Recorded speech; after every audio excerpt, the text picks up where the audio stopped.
কি হয়েছে জগা, তুই এত দুঃখিত কেন? আমাকে না ক্যান্সার হয়েছে। কি ক্যান্সার? আর তুই মাথায় রুমাল বেঁধে রেখেছিস কেন? আমাকে ক্যান্সারের জন্য টাকলা হতে হয়েছে স্যার। বেচারা জগা। হ্যাঁ, জগার এই ছোট্ট বয়সে ক্যান্সার হয়েছে। এই চুপ কর, ক্যান্সার হয়েছে, মরেনি তো। স্যার আমি কিছুদিনের মেহমান। কি? হ্যাঁ আমি চলে যাচ্ছি।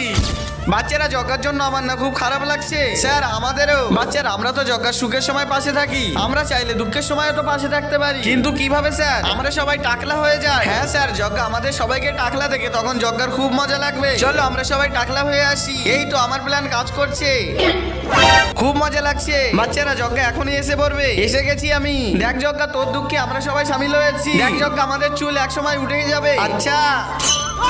আরে শালা, তোর মাথায় চুল কিভাবে এলো? আরে স্যার আমি তো টাকলাই হয়নি, আমার তো ক্যান্সারও হয়নি, শুধু শুধু তোমাদেরকে মজা নিচ্ছিলাম। শালা আমাদের ফালতু টাকলা করালি তোকে তো। বন্ধুরা এই ছবিটি ভালোবাসলে লাইক সাবস্ক্রাইব করুন।